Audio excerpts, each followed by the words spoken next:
हम लोग आज श्रीमद् भागवतम के दूसरे स्कंद के 5वें अध्याय के 20वें श्लोक को लेंगे। उसका लिंक यहाँ से ले लीजिएगा। ईश्वर और भगवान के विभाग को क्या बोलना, ईश्वर और जीव के विभाग को 3 श्लोकों में प्रदर्शित किया गया है। 18वें में भगवान ईश्वर के बारे में बता रहे हैं कि सत्वम रजतम, इस प्रकार से 3 गुण हैं। निर्गुणस्य गुणास्त्रय स्थिति सर्ग निरोधेशु ग्रहित माया विभु। विभु और निर्गुण शब्द जो है ये भगवान के लिए, वो सर्वसमर्थ भगवान जो निर्गुण हैं वह इन 3 गुणों को माया के द्वारा ग्रहण करते हैं। क्यों करते हैं? सर्ग यानी सृष्टि के लिए, स्थिति पालन के लिए, और निरोध अर्थात संहार के लिए। तो इसका अर्थ यहाँ निर्गुण शब्द से ही सूचित हो रहा है कि भगवान में गुणों का प्रवेश नहीं है, स्वतंत्रता पूर्वक इनको ग्रहण करते हैं। ठीक है, तो ये ईश्वर की विलक्षणता हो गई कि गुण उनको, यद्यपि वह गुण को संयमित करते हैं लेकिन गुण उनको टच नहीं करते हैं।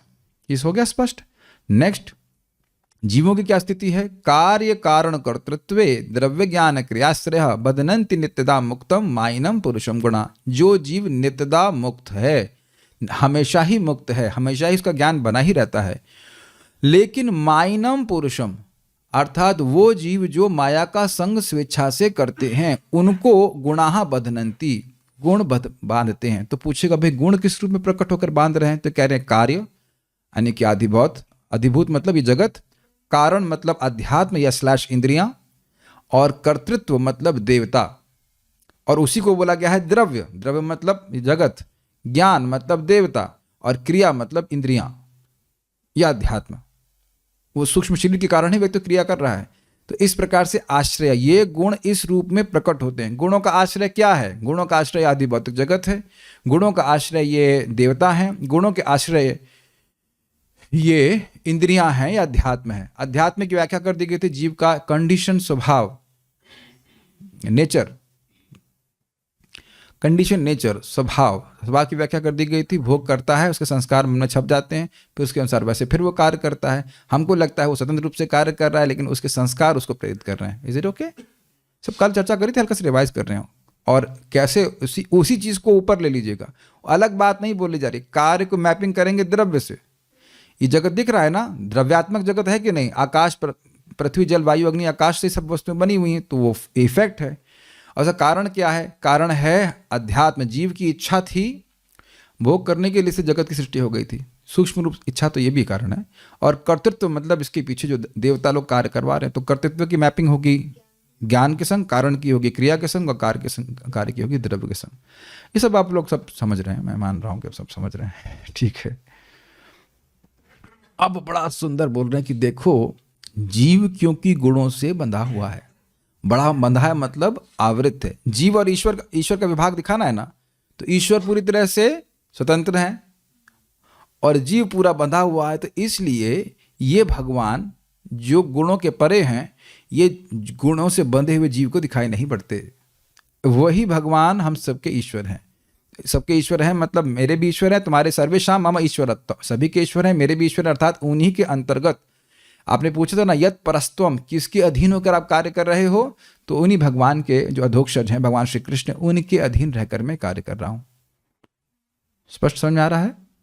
यद्यपि ऐसा लग रहा है कि मैं स्वतंत्र रूप से कार्य कर रहा हूं, लेकिन ना, जिन भगवान को कोई देख नहीं पा रहा है अपनी इंद्रियों से, उन भगवान के अंतर्गत मैं काम कर रहा हूं। स्पष्ट समझ आ रहा है? श्लोक की थीम क्या है? क्या आप कल प्रभु माता जी को पूछो, तो आज प्रभु जी को पूछेंगे। हिरेन प्रभु बताइए। जिस श्लोक की थीम है कि भगवान जो है ईश्वर है वो गुणों से लिप्त नहीं होते, और जो जीव है वो पूरी तरह से बंधा हुआ है गुणों से। यस, और तो इस कारण से वह जीव भगवान को नहीं देख पा रहा। यद्यपि भगवान सब जगह है, सब जगह भगवान का नियंत्रण भी है, नियंत्रण देख रहा है लेकिन नियंत्रक को नहीं देख पा रहा। ठीक है कि नहीं भाई? भगवत गीता तो आप पढ़ ही चुके हैं। 15वें अध्याय में आप बोलते हैं कि सूर्य का तेज, चंद्रमा का तेज मैं ही हूँ, मेरे द्वारा आ रहा है। खाना पचा रहा हूँ मैं। जो आदमी रोज ही खाना पचा रहा है उसको नहीं देख रहे हैं। हम सोच रहे हैं हम गोली जो खा लेंगे महाशंखवटी वो पचा रही है। खा लो बेटा, लेकिन भगवान अगर प्राण के संग ना लगे तो कुछ नहीं होगी। खाना पच रहा दिख रहा है कि नहीं? खाना पच रहा है, लेकिन खाना कौन पचा रहा है ये नहीं दिख रहा है। Make sense to you?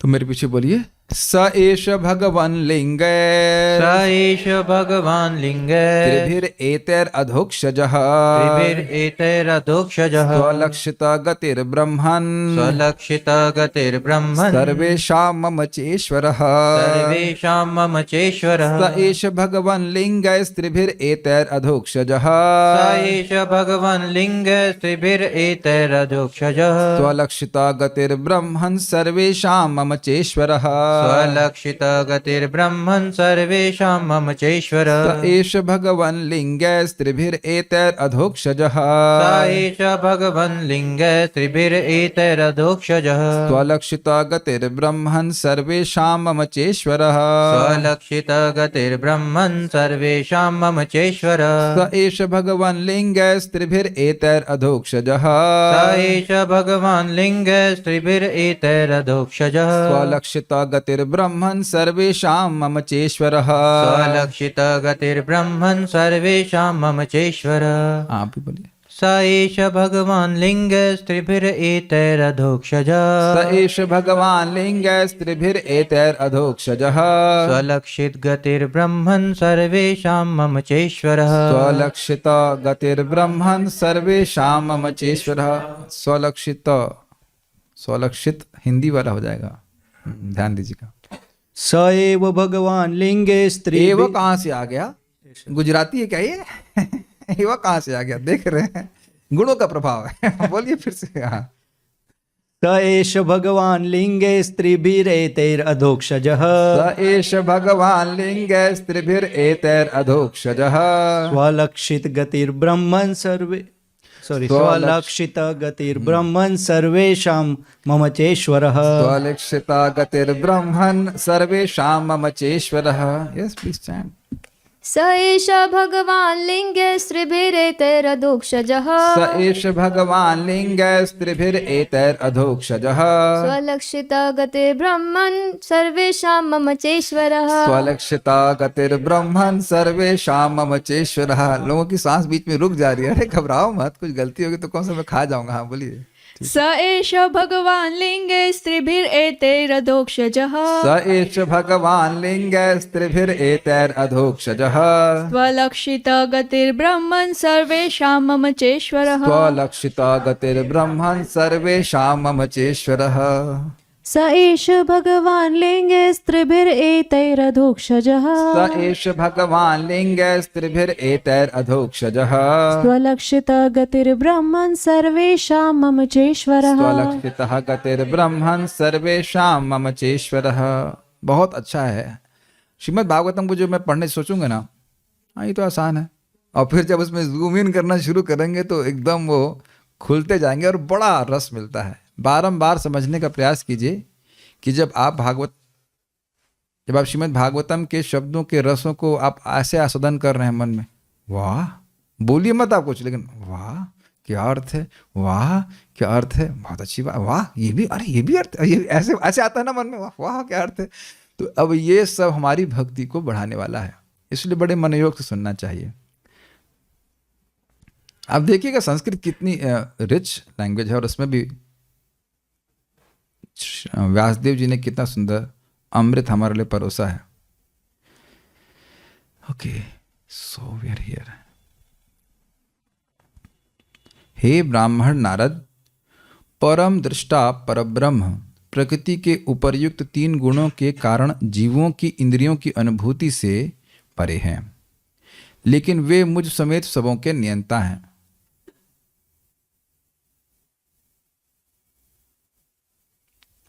इससे सूचित हो रहा है कि ब्रह्मा जी गुणों से बंधे हुए नहीं हैं।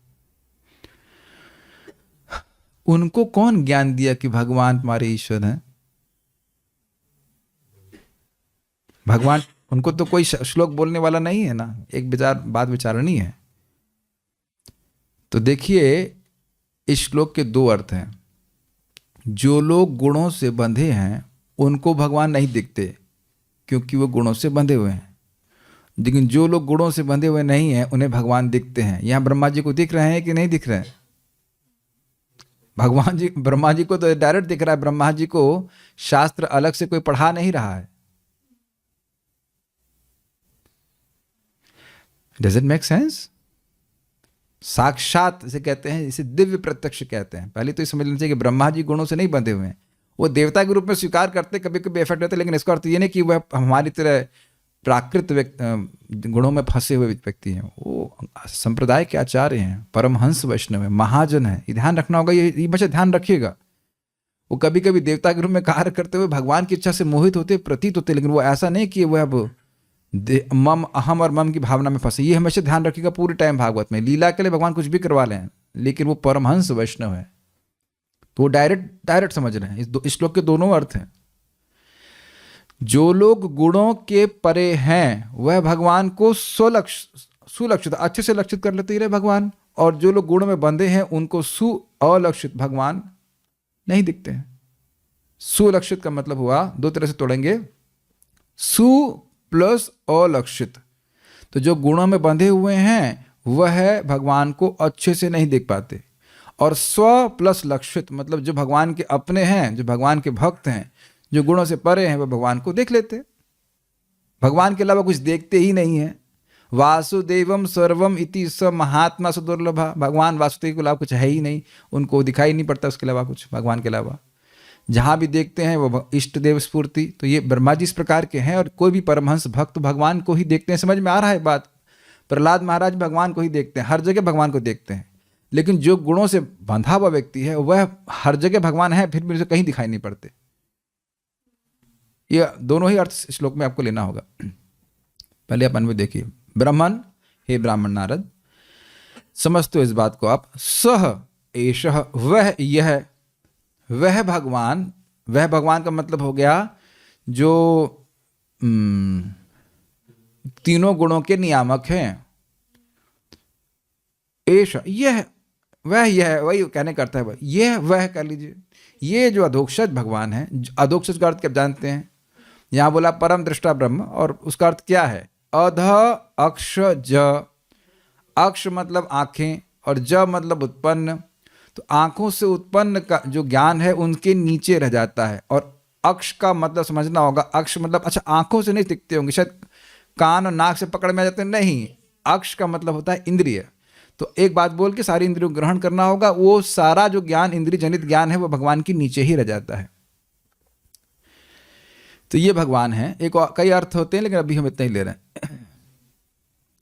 भगवान वासुदेव, एतैः त्रिभिः, इन तीन गुणों के द्वारा अर्थ होता है। लिंगई मतलब लक्षणों से। अब ये शब्द बड़ा सुंदर है भाई, इसको पिछले श्लोक से समझना होगा। इसीलिए बोल रहा हूं कि कल की क्लास का लिंक आज से है। ये बताएं, आप पिछले श्लोक को दिखाइए। इसमें यहां पे लिखा हुआ है कि ये जो गुण हैं ये जीव को बांधते हैं। और पूछूं मैं कि भाई ये गुण कहां है, किस रूप में दिखते हैं, तो आप क्या बोलेंगे? द्रव्य, ज्ञान, क्रिया, कार्य, कारण, कर्तृत्व। तो इनके द्वारा भगवान नहीं जाने जाते। अब समझ में आया? लिंग मतलब होता है चिन्ह। तो कोई चीज, मान लीजिए मैं कहूं कैमरा कहां रखा है, तो आप लोग कहां उंगली दिखाएंगे? ये आग दिखा रहे हैं, ऐसे ही रहा सामने तुम्हारे, ऐसे ही रहा। तो कुछ कैमरा को चिन्हित करने के लिए, ये देख रहे हैं, ये चिन्ह हुआ ना, कैमरा का आकार है, कुछ है। तो आप कहें कि भाई ये जगत प्रकृति के गुणों से बना है कि नहीं, तो कैसे मालूम चलेगा? ये द्रव्य तामसिक अहंकार से बने हैं, अध्यात्म जो है वो इंद्रिया आदि जो है राजसिक अहंकार से बनी हुई, और मन और देवता जो है सात्विक अहंकार से बने हैं। तो ये सात्विक अहंकार नहीं दिख रहा है आपको, दिख रहा है सात्विक अहंकार। आपको इससे बने हुए प्रोडक्ट दिख रहे हैं। तो प्रोडक्ट किस रूप में है? द्रव्य, ज्ञान और क्रिया। तो इन लिंगों के द्वारा, इन गुणों के लिंग समझ पा रहे हैं, गुणों के चिन्हों के द्वारा, जिस प्रकार से आप जगत में गुणों को देख रहे हैं, वह उनके द्वारा भगवान जाने नहीं जाते। अरे भाई, द्रव्यों का उपयोग नहीं कर रहे हैं लोग, खा रहे हैं, पी रहे हैं, मौज कर रहे हैं, तो क्या भगवान समझ में आ जा रहे हैं? और अब जीवों का संस्कार तो चल ही रहा है भोगों का, उससे कहां भगवान समझ में आ रहे हैं? और जो देवता की उपासना कर रहे हैं वो तो बिल्कुल को एकदम ठीक ठीक समझ ही रहे हैं कि नहीं? क्या इनके द्वारा भगवान समझ में आ रहे हैं? ना। भक्त्या माम अभिजानाति, भक्ति एक अलग वस्तु है, वह भगवान की अंतरंगा शक्ति है। जब भक्ति करते हैं तब भगवान समझ में आ रहे। अरे भाई समझ में आना होता तो समझ नहीं आ गया होता। समझ रहे हैं आप? अनादिकाल से हम अभ्यास कर रहे हैं, इन्हीं चीजों में फंसे हैं ना, द्रव्य में, ज्ञान में, क्रिया में, कार्य में, कारण में, कर्तृत्व में। हे भगवान, हे अल्लाह परमात्मा, आप सबके हृदय में, इन हमारे श्रोताओं के हृदय में क्यों नहीं इनके हृदय को और जागृत कर रहे हैं? समझ नहीं आ रहा है आप लोग की बात? अनादिकाल से हम लोग खेल नहीं रहे इन तीन चीजों से, द्रव्य से और इंद्रियों से और इस देवताओं के अंडर में क्रियाओं से। ये पहले आप मानते हैं तो इसे समझ में आ गया? भगवान नहीं आए। और ये प्रकृति के गुण है, यानी कि प्रकृति के गुणों के द्वारा जो कुछ भी खेल हो रहा है उससे भगवान समझ में नहीं आते, उल्टा बल्कि छुप जाते हैं। भगवान छुप जाते का मतलब है कि मतलब हम लोग कवर्ड अप हो जाते हैं, क्योंकि हम लोग इसी में फंसे हुए हैं, द्रव्य में, ज्ञान में और क्रिया में। यहां तक सबको समझ में आ रहा है, जूम के भक्तों को, रूम के भक्तों को। अल्लाह ताला इनको क्या करें, बुद्धि क्या बोलते हैं उसको, मुझे पता नहीं समझ में आ रहा होगा ये चीज। ये लिंगय शब्द का मतलब होता है लिंगों के द्वारा, तृतीय विभक्ति है। एतः त्रिभिर लिंगई। अरे एक व्यक्ति को समझ में आ रहा हो तो ठीक है, बाकी लोगों को भी समझ में आना चाहिए। कोई ऐसे गर्दन तो हिलाओ भाई, हाँ आ रहा है, कुछ ऐसे आ रहा है, ठीक है आगे बढ़े। ये ही नहीं समझ में आएगा तो ये कैसे आगे बढ़ेंगे बताइए? एतय, तीनों शब्दों को जोड़ दीजिए। एतय त्रिभय लिंग, इन तीनों के लिंग, इन तीनों का मतलब तीनों सतोगुण, रजोगुण, तमोगुण के लक्षणों से, चिन्हों से सुअलक्षित। ये एक अर्थ है, वनवे में सारे अर्थ नहीं फंसा सकते। इन गुणों के चिन्हों से सुअलक्षित। अलक्षित मतलब, लक्षित मतलब देखना, अलक्षित मतलब नहीं देखना, और सुअलक्षित मतलब अच्छे से नहीं देखना। समझ आ गया आपको? तो एतय त्रिभय लिंगै सुअलक्षितः, इन तीन गुणों के द्वारा भगवान नहीं दिखते। अर्थात जो व्यक्ति इन गुणों से फंसा हुआ है वो बिल्कुल नहीं दिखेगा। क्या जगत में लोग बोलते नहीं कहाँ है भगवान? 99%, मैं कोई ऐसे अंदाज से बोल रहा हूँ, 99 या 99.9 जोड़ लीजिए, सब लोग यही बोलेंगे भगवान कौन है। या अगर किसी को भगवान मान लेंगे तो जो भगवान नहीं है उसी को भगवान मानेंगे ये एक इंटरेस्टिंग बात है। जो भगवान नहीं है उसी को भगवान मानेंगे और जो भगवान है उसको भगवान नहीं मानेंगे। आप एक उदाहरण समझ लीजिए भाई, हम आपको बता चुके सुल्तानपुर, नथिंग अगेंस्ट सुल्तानपुर, वहाँ बहुत सारी गीता गई थी, लेकिन वहाँ पे एक व्यक्ति आए, भक्ति की माता जी थी, थोड़ी वृद्ध सी होंगी, और झगड़ा करने लगी, तुम लोग धोखा कर रहे हो। धोखा क्यों कर रहे हैं भाई, क्या दिक्कत है? हम तो गीता बांट रहे यथारूप। नहीं, उससे पहले पूछी आप लोग गीता क्या कर रहे हैं? हमने कहा स्पष्ट है गीता बांट रहे हैं, गीता वितरण हो रहा है। पर ब्रह्म कौन है? हमने कहा पर ब्रह्म भगवान श्री कृष्ण। फिर वो चेहरा होता है ना, कुछ लोग फ्रस्ट्रेट रहते हैं, जिंदगी से परेशान कहना चाहिए, एकदम वैसा चेहरा लेकर के, तुम लोग झूठ बोल रहे हो। उनको पता नहीं था 3 उंगली उनके अपनी तरफ है तुम लोग झूठ बोल रहे हो, तुम लोग लोगों से धोखा कर रहे हो। हमने कहा नहीं, धोखा क्या कर रहे हैं? गीता में लिखा है पर ब्रह्म, क्या है वो? पर ब्रह्म परम धामम पवित्रम परम भगवान। दिख नहीं रहे आपको? ये आश्चर्य नहीं हो रहा? लिखा है, अर्जुन बोल रहे हैं पर ब्रह्म भगवान श्री कृष्ण आप हैं, आपको नहीं दिख रहा है? धोखा कौन कर रहा है? तो अलक्षित, ये दिख रहा है कि व्यक्ति किस प्रकार से गुणों से बंधा हुआ है। इसलिए गीता सामने होने के बाद भी, सूर्य सामने होने के बाद भी अंधे को नहीं दिखाई पड़ेगा। ये समझ पा रहे हैं? सुअलक्षित इस जगत में ये समझ रहे हैं, जो लोग गुणों में लिपटे हुए हैं उन्हें कोई मतलब ही नहीं, खा रहे हैं, पी रहे हैं, देख रहे हैं, उनको मतलब ही नहीं कि दिया किसने है, किस लिए दिए आंखें, किस लिए दिया जीभ इत्यादि। आप ये समझने का प्रयास कीजिए। जो लोग, मैं वो हंसी बनाऊंगा, एक व्यक्ति हैं वो रेकी में बड़े एक्सपर्ट है, ग्रैंड मास्टर है। तो हम लोग से सीख रहे थे, और बोले प्रभु जी इतने प्रश्न आज तक कोई नहीं किया हमने बहुत लोगों को सिखाया लेकिन इतने प्रश्न कोई नहीं करता, इतना रिसर्च। हमने कहा you are dealing with different kind of people who don't accept anything without proper questions. तो हमने कहा जरा मालूम करिए कि ये कौन सी शक्ति है? आप लोग बोलते हैं दिव्य शक्ति है, दिव्य शक्ति है, तो ठीक है तो मैंने उनको ऑप्शन दिए, हलादनी शक्ति, संबित शक्ति, संधिनी शक्ति, और फिर दे दिया mode of goodness, mode of passion, mode of ignorance. तो पूछे ये प्रभु जी 3 शक्तियां कौन सी हैं? लादनी शक्ति, संधिनी शक्ति, संबित शक्ति। नाम ही नहीं सुने वो, और उनकी गलती नहीं है, वो इन्हीं बस यही होगा, थोड़ा बहुत स्वस्थ हो जाएगा, सब कुछ जाएगा, ऐसा नहीं। वो मोड ऑफ गुडनेस की एनर्जी है, लेकिन एनर्जी निकली, लेकिन अब सुने ही नहीं है, मतलब संपर्क ही नहीं हुआ ना। भक्ति के शास्त्रों को सुने बिना कैसे समझेंगे बताइए? क्या है लादनी शक्ति, सम्मित शक्ति, और क्या है बताइए वैकुंठ गोलोक, क्या बताएंगे? Make sense to you? यानी कितना भी व्यक्ति सत्वगुण में भी फंसा रहे, वह भगवान को नहीं समझ। केवल सत्वगुण का अनुशीलन करने से भगवान नहीं समझ में आते, भगवान भक्ति करने से समझ में आते हैं। भक्तों के संग में आकर शास्त्र सुने, जप करे तो समझ में आता है। तो ये मैं खाली मैं सब क्यों व्याख्या कर रहा हूं, आप लोग समझ पा रहे हैं? सु प्लस अलक्ष्यता ऐसे तोड़ेंगे तो हो जाएगा स्वलक्षिता। जल्दी से बोलिए इसको, स्वलक्षिता, स्वलक्षिता, स्वलक्षिता, स्वलक्षिता, स्वलक्षिता हो जाएगा। स्वलक्षिता क्या लिखा है संस्कृत में, जरा देखिए, स्वलक्षिता। अब अद्भुत बात यह है, देखिए, अगर आप स्व और लक्षित तोड़ेंगे तो आपको क्या लगेगा? स्व प्लस लक्षित, है ना? ऐसे मान लीजिए स्वलक्षिता, स्वलक्षिता, सुलक्षिता, सुलक्षिता, सुलक्षिता, सुलक्षिता, आगे आगे ना। तो अब श्रीधर स्वामी इसको दो तरह से तोड़ रहे हैं, सु प्लस अलक्षित, और एक दूसरा अर्थ है स्वलक्षित, उसको भी सिखाएंगे। लेकिन अभी सुलक्षित वाला समझ में आ रहा है। सु अलक्षित, अ को मिस करेंगे तो गड़बड़ हो जाएगा, पूरा अर्थ चेंज हो जाएगा। इन तीन गुणों के द्वारा और उनके उत्पादनों के द्वारा सु अलक्षित। भगवत गीता में बहुत सुंदर श्लोक है, जरा ढूंढिएगा, देवी ऐश गुणमयी से पहले वाला, त्रिभिर एभिर गुणैर करके श्लोक है। वहां पे सेम भगवान बात बोलते हैं कि तीनों गुणों से जगत आवृत है, और इस कारण से मोहितम ना भी जानाति लोको माम अजम अव्ययम, वह मुझको नहीं समझ पाते। ना देखिएगा 7वें अध्याय का है। तो बहुत अच्छी प्रकार से अदृश्य गति है। गति मतलब भगवान की स्थिति, भगवान का भाव, भगवान की क्या हालचाल है, भगवान कैसे कार्य करते हैं, वो समझ में नहीं आता है।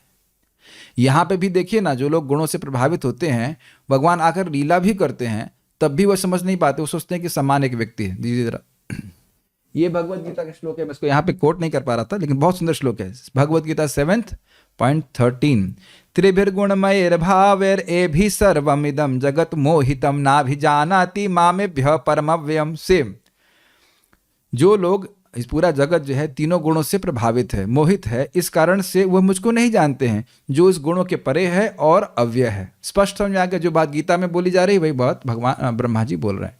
भगवत गीता को देख लीजिएगा, 7वां अध्याय 13वां श्लोक। ये अच्छा था कोट करने के लिए, लेकिन मैं भूल गया कोट करने के लिए, अभी याद आ रहा है।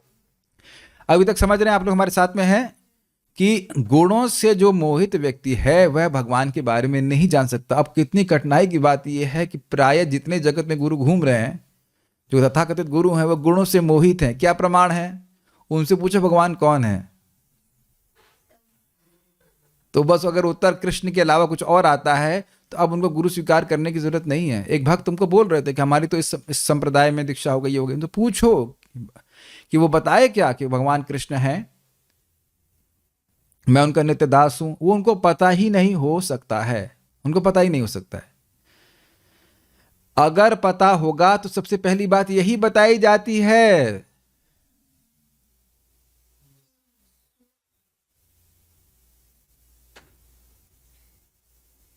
भाई देखिए, एक बात समझने का प्रयास कीजिए, हमारी वाणी को आप लोग डिस्टर्ब कर रहे हैं। यदि नींद आएगी तो संघर्ष जो है वह नींद रोकने से होगा। जागृत अवस्था में भी बहुत सी बातें स्लिप कर जाती हैं कि नहीं? यहाँ पे इस विवेक को जागृत कीजिए। This I don't like.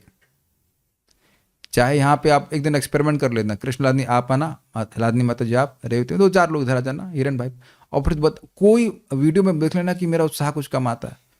लेकिन एक भी व्यक्ति सोता है तो फिर हमको बहुत खराब लगता है। सोने वाले लोग अपना जूम पे लें और गौशाला के चक्कर मारें, गायों के चक्कर करने से पूरे ब्रह्मांड का चक्कर हो जाता है। ब्रह्मांड का भ्रमण करते रहिए। देश, ये हमारे इमोशन कंट्रोल में नहीं रहते। इतनी मेहनत से करके पूरी, आपको जानते हैं ना, रोज 12 बजे सो रहा हूं मैं ऑलमोस्ट। इतनी मेहनत, आपको लगता है लिंग, हमारे जो भक्त अन्वय करते हैं लिंग में फंस गए, लिंग क्या मतलब होता है, तो इतना मेहनत करके सिखाते हैं और यहाँ पे आकर सो जाएं। मान लीजिए आप किसी को खाना बना के दे रहे हैं, बढ़िया से फीस्ट बना, वो सो जाए उस टाइम, तो इतने मेहनत से मर मर के बनाया है, सो गया गधा। बोलेंगे कि नहीं? तो आप सो जाने से तो कैसे, कुछ समझ नहीं पाएंगे इसको। तो 1 घंटा सो लीजिए, 2 घंटा सो लीजिए, 6 घंटा सो लीजिए, यहाँ नहीं सोइए, ठीक है? ये सोने का स्थान नहीं है, ठीक है? अब क्या बोला जाए। तो ऐसे फिर भगवान, फिर ये श्लोक आपको सुअलक्षित रहेगा, एकदम अदृश्य रहेगा, समझ में नहीं आएगा श्लोक क्या है, ठीक है? इसीलिए जैसे भागवत है ना, वैसे भगवान है, वैसे भागवत पे भी रहेगा। जो व्यक्ति भक्ति करता है उसको भागवत का रस प्राप्त होता है। ये हम लोग 1.1.1 में सुने थे कि जैसे मोही ने अपने भक्तों को अमृत दिया और असुरों को जो भी दिया वो, लेकिन वो अमृत नहीं था। उसी प्रकार से भगवान, श्रीमद् भागवतम भगवान से अभिन्न, अपने भक्तों को तो बहुत सुख देती है, लेकिन जो अभक्त है तो इसमें क्या रस है? इसमें कुछ नहीं है, टाइम ही नहीं निकालेंगे सुनने के लिए। चलिए, हाँ, एक मिनट पूरा पढ़ लेने दो। सर्वेशाम मम च ईश्वर, वे सबों के, तुम्हारे भी समझ में आया नारद जी, आपके भी, मम च तथा मेरे भी, ईश्वर यानी नियंता है। इस पे प्रभुपाद जी का बड़ा सुंदर इंटरव्यू था। एक इंटरव्यूअर पूछा प्रभुपाद जी को, so Krishna is your God? Prabhupada ने कहा Krishna is your God also, Krishna तुम्हारे भगवान है? तो प्रभुपाद ने कहा नहीं, कृष्ण तुम्हारे भगवान भी हैं, सभी के नियंता भगवान है।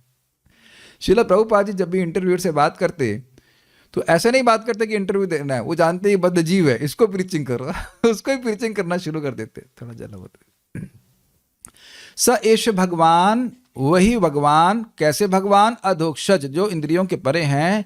तो त्रिभिर एतर त्रिभिर लिंगय, इन 3 गुणों के चिन्हों से अर्थात वस्तुओं से, उनके उत्पादन से सुअलक्षित गति वाले हैं। सुअलक्षित, अच्छे से अदृश्य गति वाले हैं, मतलब इन गुणों के द्वारा वो समझ में नहीं आते, उससे परे हैं। भाई देखिए, बादल अगर छुपा रहेगा तो सूर्य को कभी देखा नहीं है, तो कैसे समझ पाएगा बताइए? बादल छटेगा तब तो समझ में आएगा ना। ये बात बहुत महत्वपूर्ण है। ब्रह्मन मतलब नारद जी, सर्वेशाम मम चेश्वर, और वो ही सभी के और मेरे भी ईश्वर है। तो किसके आप अधीन रह के कार्य कर रहे हो? उसका उत्तर हो गया उन भगवान श्री कृष्ण के। और अधोक्षज अर्थ, रिजर्व अर्थ रख रहा है भगवान कृष्ण के। ब्रह्मा जी बोल रहे हैं, जो जिनके बारे में बोला गया था, कैसे हैं वो? देव देव जगतपते, जगतपते नहीं, देव देव देव पूर्वज भूत भावन, 3 शब्द बोले गए थे ना। सभी देवताओं के देवता हैं, तो देवता लोग उनके पास जाते हैं, तो सारे देवता अधोक्षज से हट गए कि नहीं? ब्रह्मा जी के लिए देव देव बोला गया था ना, पहले श्लोक में बोला था। नारद जी बोले थे कि देव देव नमस्तेस्तु भूत भावन पूर्वजा, सभी जीवों के पालन करने वाले हैं, उनके शरीर देने वाले हैं, और पूर्वजा, आप में सबके पूर्व हो रहो। तो इसकी बात इतने समझ में आ रही है कि नारद यानी कि ब्रह्मा जी के बाद सब पैदा हुए, तो ब्रह्मा जी की इंद्रियों से सभी गोचर हैं कि नहीं? ब्रह्मा जी की इंद्रिय किसी भी देवता को पकड़ने में समर्थ है या नहीं, ये बताइए।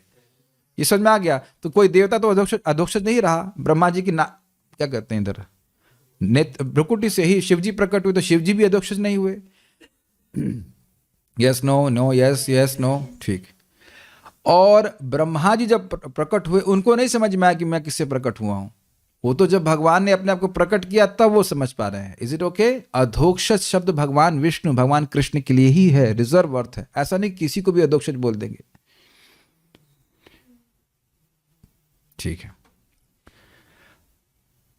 हाँ, एक बात यहाँ पे हरि नाम के संबंध में, देखो नाम और भगवान में कोई भेद नहीं है। भगवान के नाम की महिमा जो गुणों में फंसा हुआ व्यक्ति है वो कभी नहीं समझ सकता। भगवान के नाम की कृपा से जैसे जैसे गुणों का प्रभाव समाप्त होता चला जाएगा और हम गुणों से गुणातीत होते चले जाएंगे, तब भगवान के नाम की महिमा समझ में आती कि ये तो भगवान है। कैच किया आपको ये बात? और ये कारण समझ रहे हैं? हृदय में जो अनर्थ है वो बादल के समान है, तो वो बादल नाम के प्रकाश को पूरी तरह हमारे हृदय में परसीव नहीं करने दे रहा है, अनुभव नहीं होने दे रहा है। लेकिन इसका अर्थ ये नहीं कि हम नाम के संपर्क में नहीं, इसे कहते हैं छाया नामाभास। तो अब भगवान का नाम जब और बादल हटेंगे कैसे? सूर्य के ही द्वारा हटेंगे। तो नाम उच्चारण करते रहेंगे, हरे कृष्णा कृष्ण कृष्ण हरे हरे, हरे राम राम राम हरे हरे। तो वह नाम अपने महिमा को हमारे हृदय में प्रकाशित करेगा। Make sense to you? इसीलिए शास्त्र सुनना बहुत जरूरी है। अभी आपको लगेगा हमें कुछ फील नहीं हो रहा या कुछ नहीं हो रहा, वो हमारी प्रॉब्लम है। कहाँ आप देखो, दो चीज पकड़ लीजिए। एक सूर्य का प्रकाश एकदम जहां बादल नहीं है, समझ रहे हैं, जून का, और आप भी देख लीजिए धुंध छा जाती है या बादल छा जाते हैं, उस समय आप लोग महसूस करते होंगे ना, जाड़े में आप लोग उस दिन जब ठंड में जा रहे थे, अरे लग ही नहीं रहा है सूर्य, है ना, ऐसे ही बोलेंगे। लेकिन वो सूर्य ही धुंध, अच्छा धुंध की सृष्टि भी सूर्य ही किया है, ये भी आप मानते हैं। और अपने प्रभाव से नष्ट हो जाता, अरे वाह। और जून की गर्मी देख लीजिए, अरे बाप रे बहुत तेज है कि नहीं। तो जून के लिए वेट कीजिए, जून आएगा। Make sense to you? कहाँ है सूर्य, कहाँ सूर्य मत कीजिए। भगवान के नाम के प्रभाव से नाम उच्चारण करते रहेंगे, वो जैसे जैसे हृदय शुद्ध होता जाएगा वैसे वैसे समझ में आएगा अपने आप। देयर इज कोई और तरीका नहीं। पर जो कैसे समझें कि भगवान का नाम भगवान से भिन्न है। हरे कृष्णा कृष्ण कृष्ण हरे हरे, हरे राम राम राम हरे। ये सब करते रहें, शास्त्र सुनते रहें, प्रसाद खाते रहें, भगवान स्वयं प्रकाशित करेंगे। बहुत अच्छी बात है। गुणों में फंसा हुआ व्यक्ति भगवान की महिमा नहीं समझ पाएगा। जैसे भागवत भगवान से भिन्न है, लेकिन गुणों से व्यक्ति फंसा हुआ नहीं समझ पाएगा, तो फिर हम समझेंगे कैसे? देखिए, हम गुणों में फंसे हैं लेकिन संग कर रहे हैं निर्गुण वस्तु का। सुनाई पड़ रहा है? मैं भी गुणों में फंसा हूं, उम्मीद है कि आप लोग भी थोड़ा बहुत फंसे होंगे। तो हम लोग गुणों में फंसे हुए हैं, ये हम स्वीकार कर रहे हैं, लेकिन स्वीकार कर रहे हैं निर्गुण वस्तु का। धाम में बैठे हुए हैं या अन्य लोग भी भगवान की सेवा कर रहे हैं, विग्रह की सेवा कर रहे हैं, भागवत सुन रहे हैं, प्रसाद खा रहे हैं, जप कर रहे हैं, ये सब निर्गुण वस्तु हैं। और इनका सेवन करते करते करते व्यक्ति निर्गुण अवस्था को प्राप्त हो जाएगा और तब उसको अनुभूति हो जाएगी। ये बात समझ में आनी चाहिए, ठीक है? श्रीधरी, क्योंकि भगवान गुणों के नियामक हैं और जीव गुणों के अधीन है, इसी कारण वे ही भगवान इन तीनों गुण रूपी उपाधियों से जीवों को अपने अधीन कर देते हैं। स्पष्ट है? जितनी भी उपाधियां जगत में है, ब्राह्मण प्राइमरली सत्वगुण, मुख्यतः क्षत्रिय मुख्यतः रजोगुण, गौण रूप से सत्वगुण। क्या बोल गया मैं? मुख्यतः रजोगुण और गौण रूप से रजोगुण। वैश्य मुख्यतया रजोगुण और गौण रूप से तमोगुण। गौण मतलब हल्का, कम मात्रा में तमोगुण है और अधिक मात्रा में रजोगुण है। और शूद्र मतलब मुख्य रूप से तमोगुण और गौण रूप से रजोगुण। और सत्वगुण भी थोड़ा बहुत रहता है, ऐसी बात नहीं, लेकिन ये वेरिएशंस हैं। तो इन गुणों के द्वारा ये उपाधियों की सृष्टि हो रही है कि नहीं?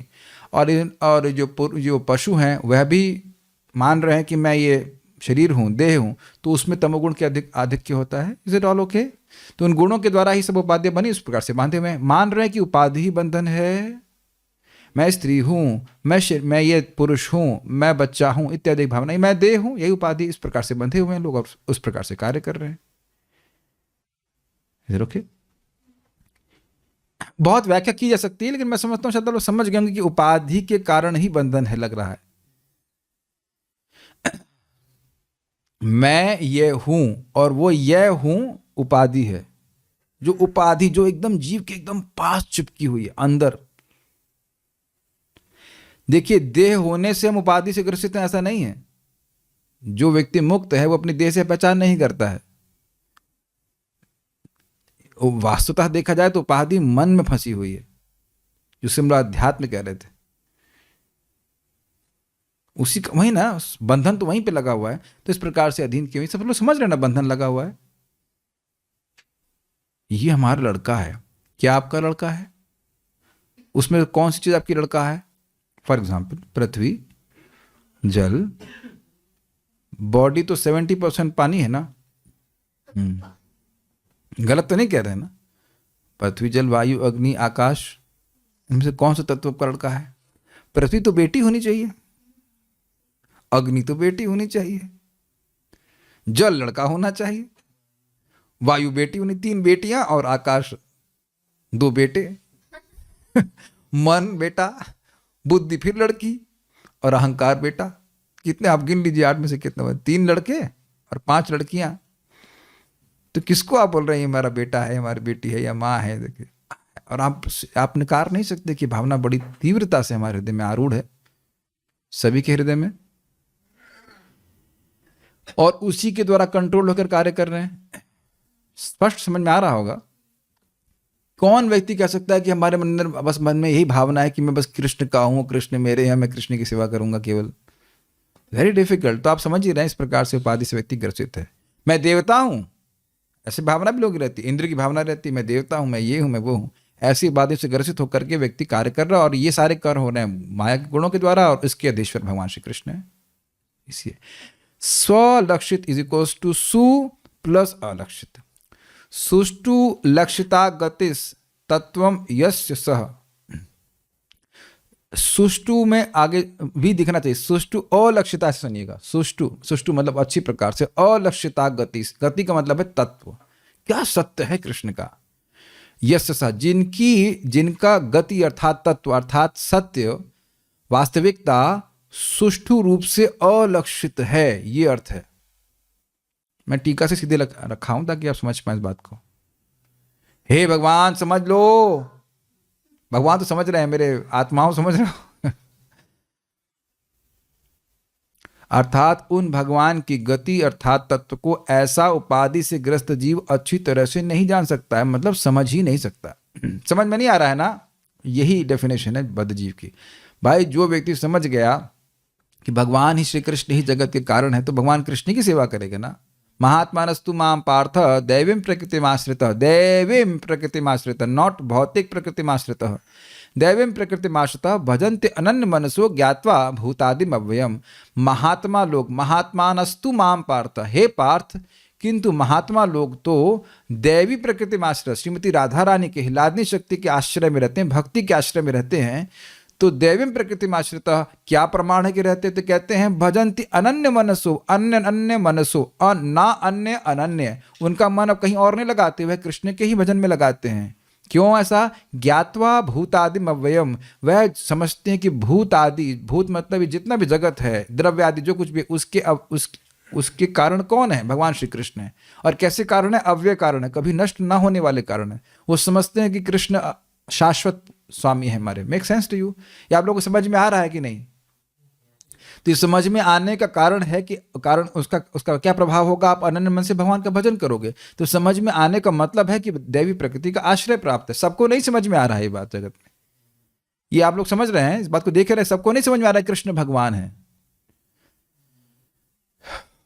हम सोटी लेके बैठे क्या कर सकते तब कहेंगे हाँ अब समझ में आ रहा, ठीक है कि नहीं? तो जो व्यक्ति इस जगत में उपाधि से करे तो उसे कोई मतलब ही नहीं है, क्या है, कौन कहां से आए, कुछ नहीं। ये जो गुणों से प्रभावित होगा उसकी श्रद्धा बनेगी ही नहीं कि कृष्ण भगवान है। वो गीता को बोल के तो सब अपने मन से लिख दिया है, ये है, इंसान ने लिखा है। एक व्यक्ति हमको बोले तो भरतपुर में, तो इंसान ने लिखा है, क्यों पढ़ते? तो हमने कहा अखबार नहीं पढ़ते, वो भी तो इंसान ने लिखा है। अगर ये भी मान लीजिए कि किसी ने इंसान ने लिखा, तो इंसानों की लिखी किताब नहीं पढ़ते, देवताओं की लिखी किताब पढ़ते हैं आप। फिर बोला कोई भी लिख सकता है, हमने कहा आप ही लिख दीजिए। कैसी बात करते हो? मैं कहा आप ऐसी बात करते हो? आप कह रहे कोई भी लिख सकता है, तो आप ही लिख दीजिए गीता, आपने लिख दीजिए गीता, देखते कौन पढ़ता है। बहुत रेयर है, बहुत रेयर है। इसीलिए क्योंकि भगवान दिख नहीं रहे हैं तो आपको लोग पागल कह रहे हैं। किसकी पूजा कर रहा है ये? क्या टाइम बर्बाद कर रहा है भावुकता में? Make sense? अथवा अब देखिए दूसरा अर्थ लेना, अथवा स्वलक्षिता इज इक्वल्स टू स्व प्लस लक्षित। तो स्व मतलब क्या होता है? अपने।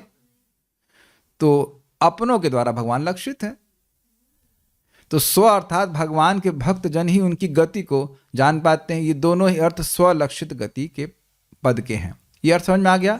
क्या प्रमाण है भगवत गीता में? भक्त्या माम अभिजानाति यावन यश्चास्मि तत्वतः। यहां गति का अर्थ क्या लिया गया है? तत्व। तो वहां पे भगवान गीता में कहते हैं कि भक्ति के द्वारा मुझको जान पाता। कितना जान पाता है? यावन यश्चास्मि, जैसा मैं हूं, यावन जितना हूं, जैसा हूं, यावन यश्चास्मि तत्वतः, जैसा मैं तत्व में हूं वैसे मुझे समझ लेते हैं। वैसे भी देखिए भगवान असीमित है, पूरा समझना संभव नहीं है, लेकिन जितना आवश्यक है भगवान के उसे प्रेम करने के लिए वो समझ में आ जाता है। अरे भाई देखिए प्रमाण आप लोग स्वयं देखे होंगे, जाप करते हो, अच्छा लगता है। अब वो अच्छा लगना भौतिक प्रकृति के किसी भी द्रव्य गुण क्रिया का आश्रय नहीं है। आश्रय अर्थात प्रकटीकरण नहीं है।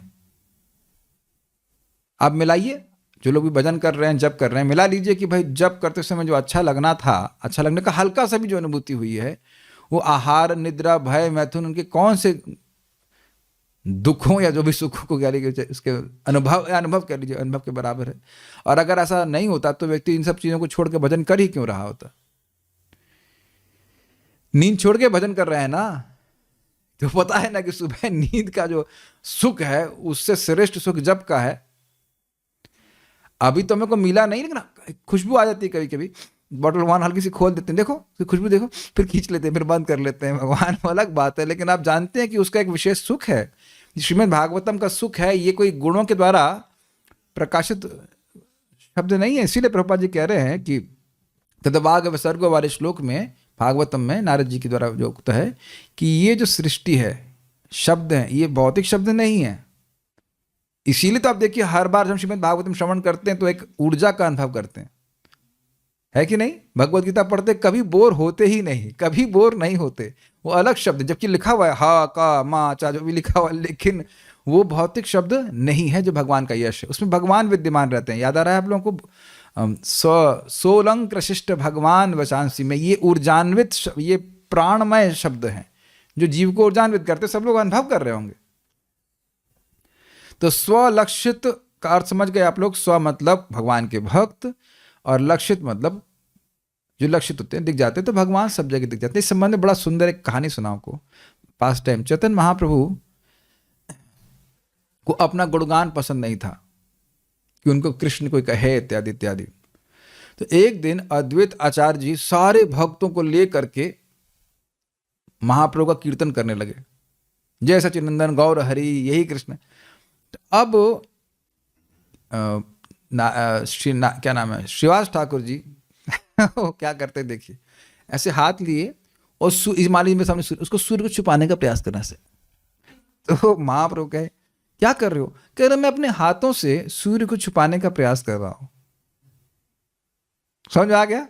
कह रहे हैं, तो उन्होंने कहा कि देखिए आपने कहा मत बताओ कि मैं कृष्ण हूं। ये तो वैसे ही हो गया जैसे कोई सूर्य से अपने हाथों को छुपाए। अब आप रोक लीजिए अद्वैताचार्य जी को। अब अद्वैताचार्य जी कुछ भी करें, महाप्रभु तो कुछ उनको रोक नहीं सकते हैं। बड़ा सुंदर वहां बताया गया कि देखिए, बड़ा सुंदर, भगवान अपनी महिमा को अभक्तों के सामने चाहे कितना भी प्रकाशित कर ले, उनको समझ में नहीं आएंगे। और अपने भक्तों से भगवान चाहे कितना भी छुपाने का प्रयास करें, वह पकड़ लेंगे। जैसे कस्तूरी मृग अपनी जो नाभि में खुशबू रहती है, तो जिसकी नाक है वो तो पकड़ ही लेगा ना उसको, और जिसकी नाक नहीं हो तो चाहे कितने वो मृगों के पीछे बैठा रहे, उसे कुछ नहीं सूंघेगा। जैसे जिसको कोविड हुआ होगा तक महसूस होगा कि नाक का सेंस ऑफ टेस्ट जो है वो समाप्त हो जाता है। सब लोग पराठा, घी, पकौड़ा सब सूंघ के खा रहे हैं, और अभी भी जानते हैं कि सूंघे बिना स्वाद नहीं आता। ये पता है आपको बात?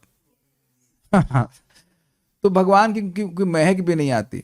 और इस बात को हम लोग पढ़ चुके हैं। सवेद धातु पदवीं परस्य दुरंत वीर्यस्य रथांग पाणे यो माया संततयानुवृत्या भजेत तत्पाद सरोज गंधम।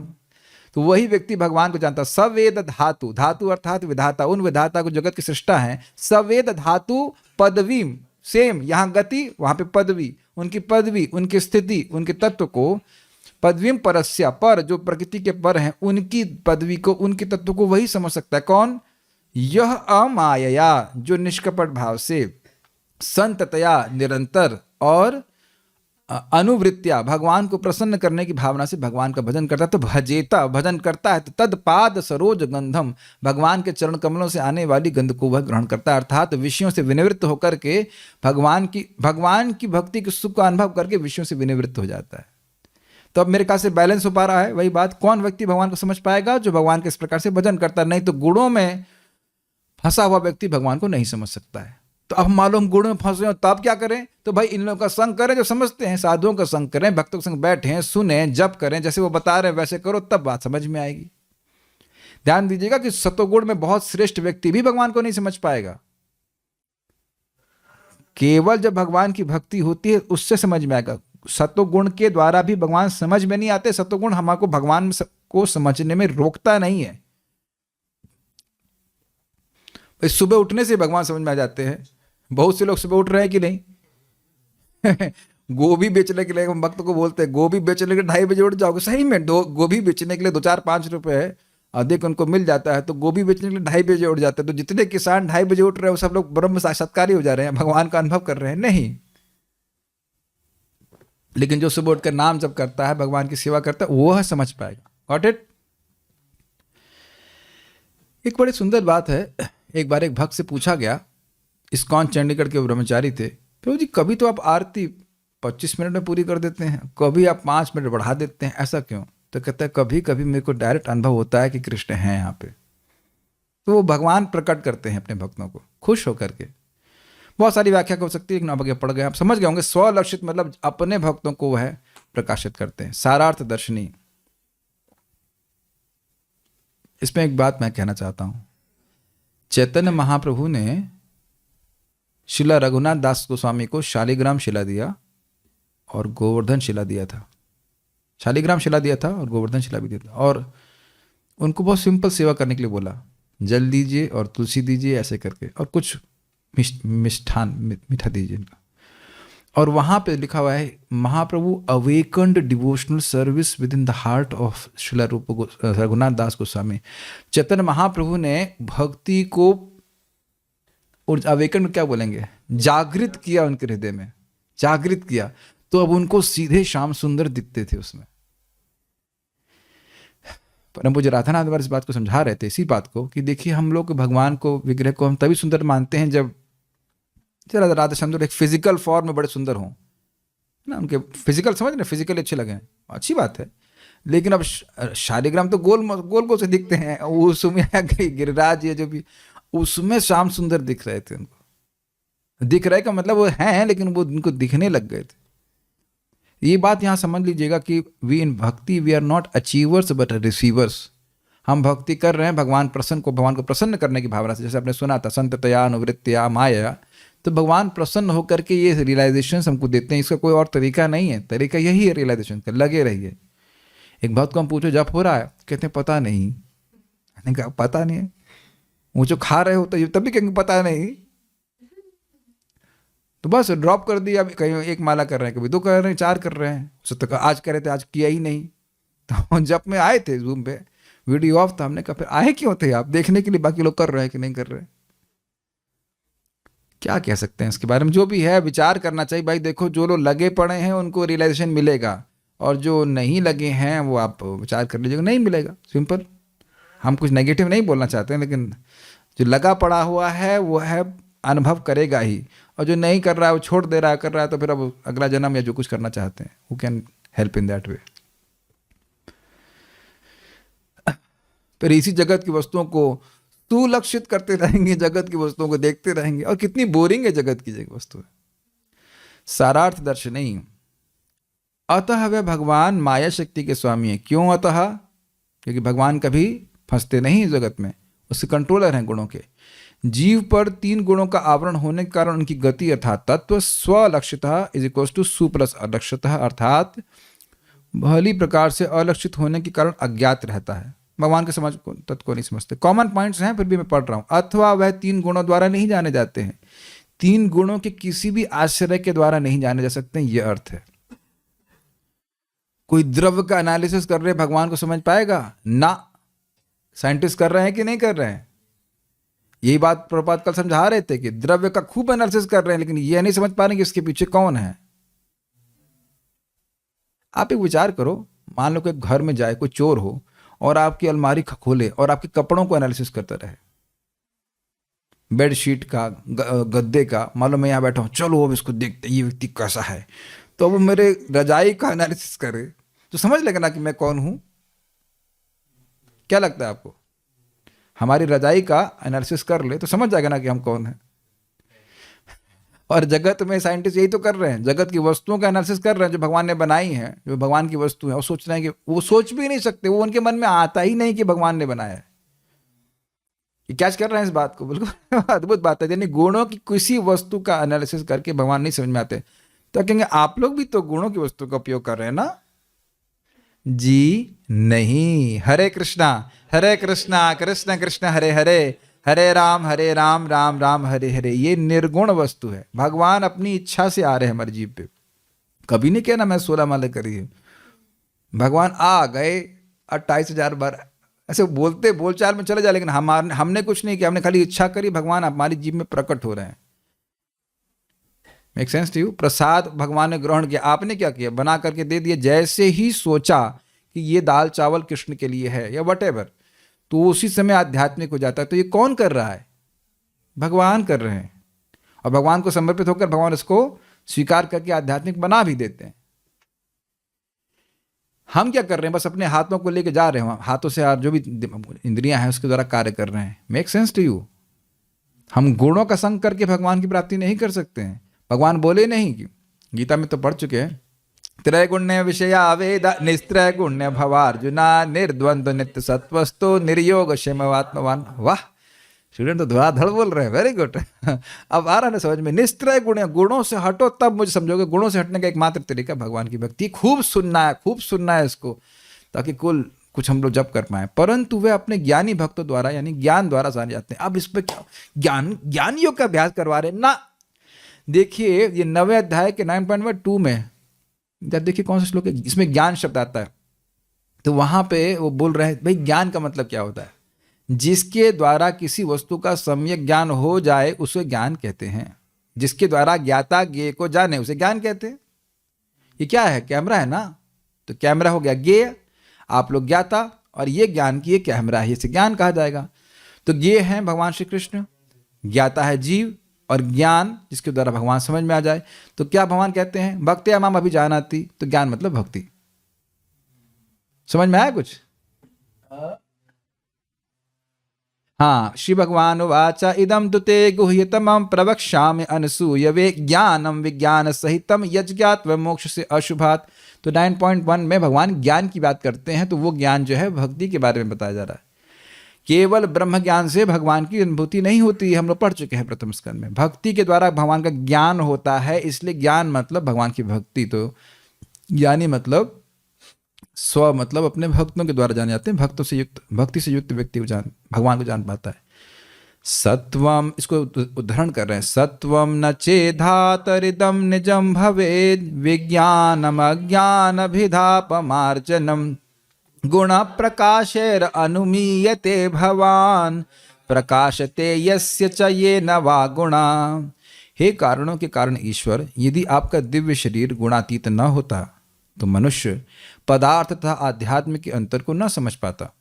आपकी उपस्थिति से ही आपके दिव्य स्वभाव को जाना जा सकता है, क्योंकि आप प्रकृति के नियंता हैं।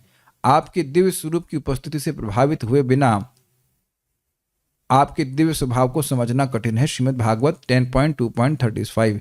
ये श्लोक क्यों कोट किया गया?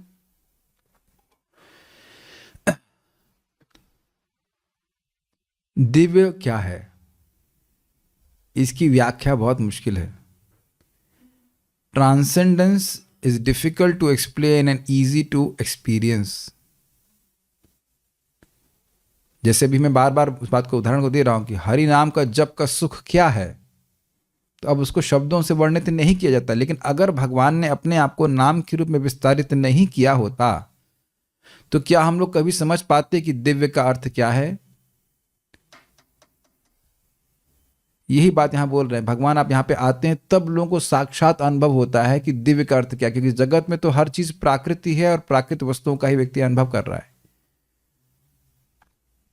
भगवान का अनुभव भगवान के संपर्क के द्वारा होता है। कुछ समझ पाते हैं इस बात को? समझ लिया? बादलों का अनुभव करने से सूर्य की धारणा नहीं हो सकती है। सूर्य की धारणा सूर्य के संपर्क से ही हो सकती है।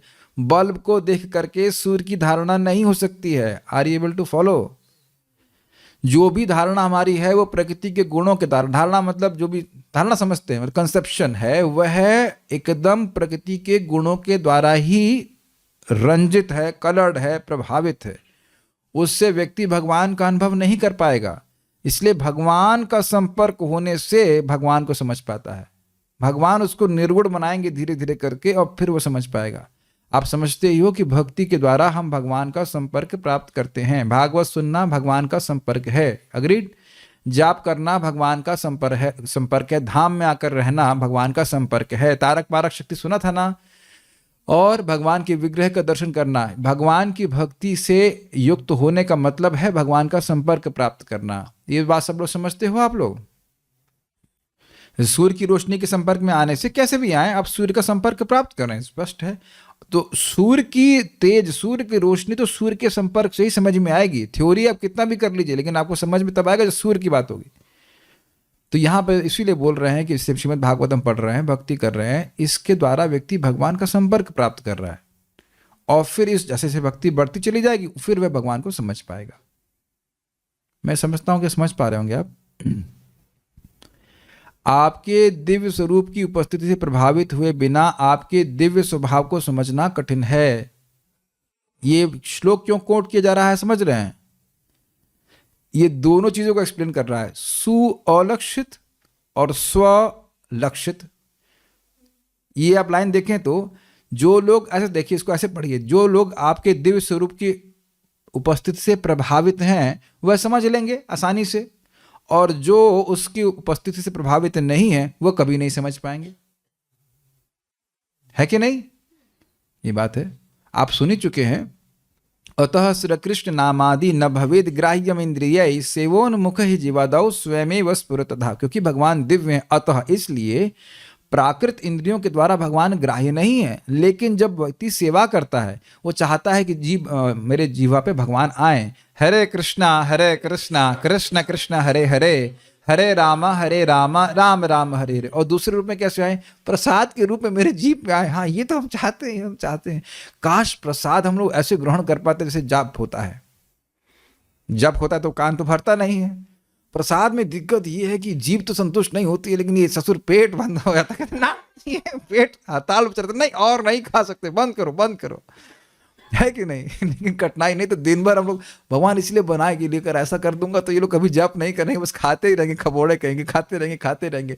लेकिन प्रभुपाद इस बात को बोल रहे हैं कि ये मायावादी मरते रहेंगे तपस्या करते हुए। फिर प्रभुपाद ने रसगुल्ला लिया, खाए, और बोले ये समझ ही नहीं पाएंगे, रसगुल्ला खा करके हम भगवान को समझ लेंगे, भगवान के पास चले जाएंगे।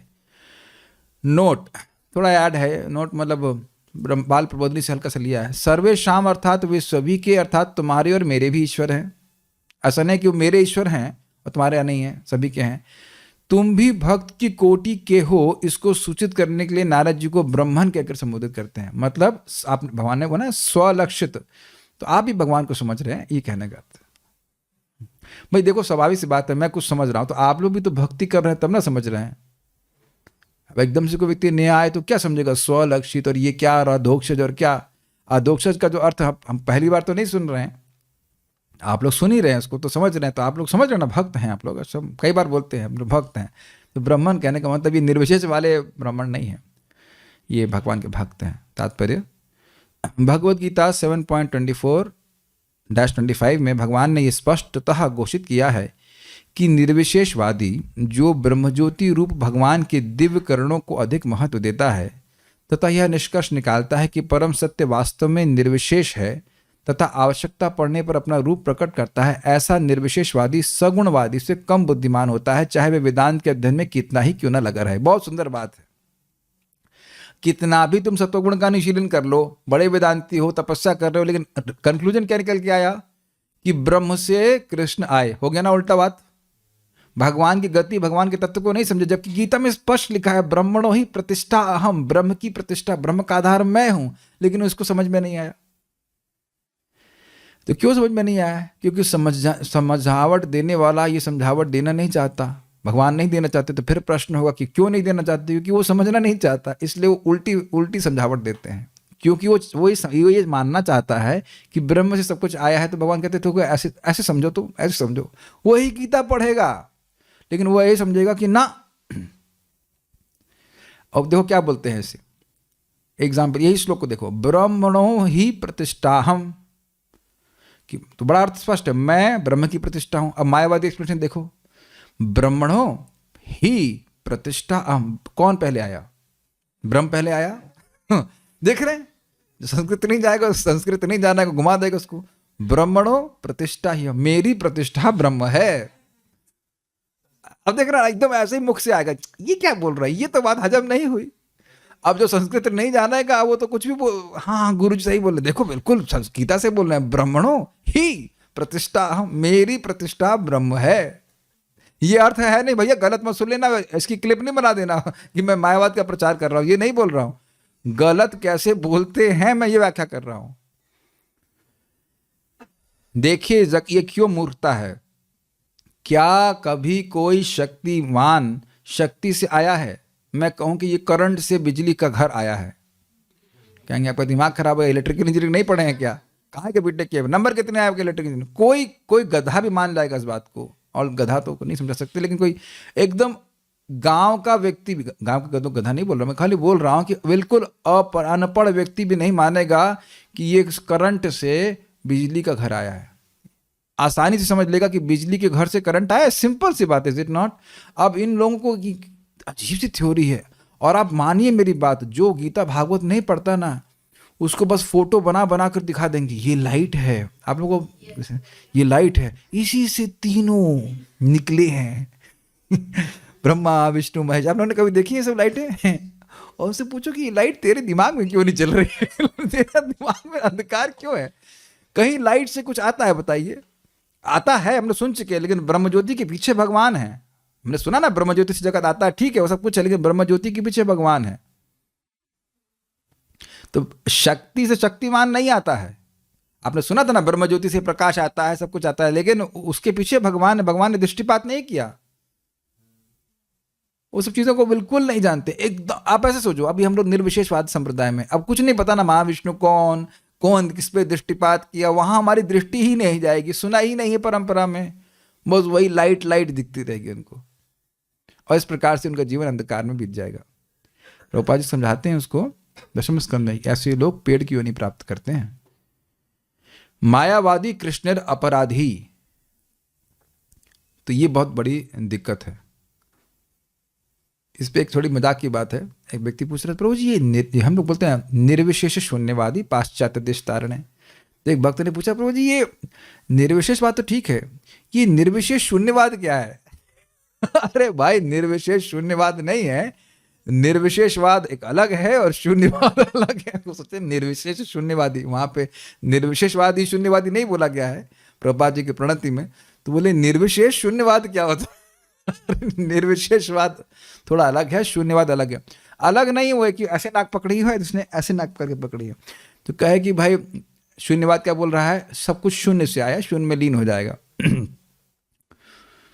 और इनकी फिलॉसफी इसी प्रकार से शून्य में लीन हो जाए तो अच्छा रहेगा। और निर्विशेषवादी भी कहते हैं ना, शून्य नहीं है, निराकार है। तो शून्य का मतलब क्या होता है? निराकार होता है कि नहीं? और प्रभुपाद जी की जगह अन्यत्र कहते हैं हम लोग भी शून्यवादी हैं। हम लोग शून्यवादी कैसे हैं? अन्याभिलाषिता शून्य। भगवान की सेवा को, भगवान को सुखी करने के अलावा और कोई इच्छा हम नहीं करना चाहते, but these are all for vinod purpose. तो अब ऐसा व्यक्ति बुद्धिमान है। बुद्धिमान होता तो भगवान को समझ लेता ना, लेकिन भगवान इतनी सी बात नहीं समझ में आ रहा कि शक्तिमान शक्ति से नहीं आता है। अब इसको मैं नोट दे रहा हूँ, प्रभुपाद जी ने जो कोट किया बहुत सुंदर श्लोक है। क्या बोलते हैं गधे? भगवान इस बात को बोलते हैं, हम गधा नहीं बोल रहे, प्लीज प्लीज कोई कोर्ट केस नहीं करेगा, भगवान ही बोल रहे हैं। अव्यक्तम व्यक्तिमापन्नम मन्यते माम अबुद्धय माम माम हलंत प्लस अबुद्धया, माम बुद्धया नहीं लिखा हुआ है, माम में आदमी हलंत है, हलंत प्लस अबुद्धया, देख लीजिएगा, अबुद्धया परम भावम जानन्तु ममा अव्ययम अनुत्तम अव्यक्तम व्यक्तिम आपन्नम। मैं पहले अव्यक्त था और अब व्यक्तित्व को प्राप्त हुआ, व्यक्तिम आपन्नम प्रस्तुत हो गया, मैंने स्वीकार किया है। मन्यन्ते मानते हैं, बहुवचन में ऐसे गधे घूम रहे हैं। माम अबुद्धया, मेरे बारे में लोग ऐसा, जो उनके पास बुद्धि है ही नहीं, ये भी नहीं बोल रहे हैं कि थोड़ी बुद्धि, अल्प बुद्धि नहीं बोल रहे हैं। अबुद्धि का अर्थ क्या होता है? बुद्धि है ही नहीं, शून्य है, बुद्धि शून्य हो गई है, इसलिए कह रहे हैं कि अव्यक्तम, एकदम स्पष्ट, अव्यक्त मतलब निर्विशेष, जीरो, जो भी कह रही, उससे व्यक्ति मापन्न, मैं व्यक्तित्व को प्राप्त हुआ हूं कि भगवान ब्रह्मज्योति से आए हैं। इस भगवान के पीछे सबसे बड़ा सबसे बड़ा अपराध, देखो बाकी चाहे कितना हो पापी हो, बस ये अपराध ना करे तो भगवान बड़ा प्रेम करते हैं उस व्यक्ति से। समझने का प्रयास कीजिएगा, चाहे कितना भी पापी हो, कुछ भी हो, भगवान कोई व्यक्ति मान रहा है तो भगवान उसको स्वीकार कर लेते हैं। ये महाप्रभु के शब्द हैं कि प्रकाशानंद सरस्वती के 60,000 सन्यासी शिष्य थे, लेकिन इतना महाप्रभु गुस्सा होना कह रहे हैं, ये ये मेरे सुंदर स्वरूप को खंडित कर रहा है कि मेरे हाथ नहीं, मेरे पाँव नहीं, और उसको मैंने कोड़ दिया है, फिर भी समझ नहीं पा रहा है। सब शब्द है महाप्रभु इस प्रकार से बोल रहे हैं, बहुत दांत पीस के बोल रहे हैं। तो इस प्रकार से समझना चाहिए। भगवान भी हाथ दिखे रहे हैं, गुस्सा दिखा रहे हैं कि नहीं, अबुद्ध या बेवकूफ कहीं के, तुमको पता नहीं कि अव्यक्त से, निराकार से कोई साकार नहीं आ सकता? आता है कभी? बताइए, क्या ये कैमरा निराकार से आया है? इसका प्राइस तो निराकार नहीं था। बताइए, ये लैपटॉप निराकार से आया क्या? बल्कि आप जानेंगे कि इस साकार व्यक्ति का एक निराकार पहलू है। जैसे प्राइम मिनिस्टर है ना हमारे यहाँ पे, और प्राइम मिनिस्टर का जो आदेश है वह निराकार पहलू है, मानते हैं आप? नहीं, प्राइम मिनिस्टर ने ऐसा आज्ञा बनाई है कि वो हमको सबको अंदर रहना है कोविड के समय में, तो आप देख रहे हैं उसका एक निराकार पहलू। Do you follow? यस। परम, ऐसा क्यों करते हैं? कहते हैं परम भावम अजानन, तो मेरे परम भाव को, मेरी परम सत्ता को, मेरी परम गति को नहीं समझ पाते हैं, तत्व को नहीं समझ पाते हैं। कैसी तत्व है आपका? मम अव्ययम अनुत्तमम, मैं अव्यय हूं। तो अव्यय तो जीव भी होता है, अब जीव तो नष्ट नहीं हो रहा। तो कहते हैं अनुत्तमम, और मेरे से उत्तम कोई भी नहीं है। उत्तम पुरुषास्त्वन्या ऐसे करके आ गया है। ये लोग क्या कह रहे हैं कि अव्यक्त से भगवान आए, तो इसका मतलब है कि अव्यक्त यानी ब्रह्म भगवान से उत्तम हो गया कि नहीं? यही उनकी धारणा, इसी तरह से बोल रहे हैं। पर जो स्रोत है, जो सोर्स है, वो श्रेष्ठ हो गया कि नहीं? हमसे हमारे पिता उत्तम है कि नहीं? क्योंकि हम उत्तम इन द सेंस वो हमारे जनक हैं। तो यहां कह रहे हैं मम अव्ययम अनुत्तमम, मैं कभी नहीं आता इस ब्रह्मज्योति। अव्यय मतलब अविनाशी, हमेशा से भगवान विद्यमान है, तो आने की बात कहां से आ गई? भगवान कभी नष्ट होते ही नहीं है, शाश्वत पुरुष हैं, तो वो आपन्न हो, प्राप्त हो, इसको मतलब ही नहीं है। हमेशा से विद्यमान रहते हैं। सब भक्त लोग जानते हैं कि भगवान अपनी अंतरंगा शक्ति को आश्रय लेकर के जगत में आते हैं। Got it? ये सब बातें सुननी है, इसी से दोबारा देह नहीं मिलेगा। 4 पॉइंट जो भी श्लोक है वो 9 है, जन्म कर्म च मे दिव्यम। और दूसरा क्या? अनुत्तमम। अनुत्तमम मतलब भगवान से श्रेष्ठ कुछ नहीं है। ब्रह्म ज्योति भी भगवान से श्रेष्ठ नहीं है, ब्रह्मा जी भी भगवान से श्रेष्ठ नहीं है। Is it all okay? ये सब नहीं जानने के कारण ऐसा होता है। सब कुछ लोग समझ में आ रहा है। नेक्स्ट वाला क्या बोलते हैं? तो मान लो कोई कहे, इसका अनुवाद पढ़ लेता हूं। बुद्धिहीन व्यक्ति, मनुष्य मुझको ठीक से ना जानने के कारण सोचते हैं कि मैं, भगवान कृष्ण, पहले निराकार था और अब मैंने इस स्वरूप को धारण किया है। वे अपने अल्प ज्ञान के कारण मेरे अविनाशी तथा सर्वोच्च प्रकृति को नहीं जान पाते। स्पष्ट समझ में आ रहा है? ये सब लोग नोट कर लेंगे जो लोग कभी मिलते हैं लोगों को। तो 7.24 चेप दीजिएगा। चेपना मतलब चुपका दीजिएगा। ये देखो गीता में लिखा हुआ है, क्या बोलते हो तुम, निराकार से भगवान आए। तो कोई प्रश्न करे तो भाई उनको नहीं समझ में आ रहा तो आप ही समझवा दीजिए। आप समझा दीजिए ना। उनके हृदय में बैठे कहते हैं नहीं मैं नहीं समझ जाऊंगा, मैं नहीं समझने दूंगा। है कि नहीं? बड़ा सुंदर लिंक है कि आप वही नहीं समझ पा रहे हैं, बेचारा अज्ञान में है, तो आप ही समझा दीजिए। आप तो हृदय में बैठे हैं तो कहते नहीं, ना हम प्रकाशः सर्वस्य योग माया समावृतः मूढ़ोऽयं नाभिजानाति लोको मामजमव्ययम्।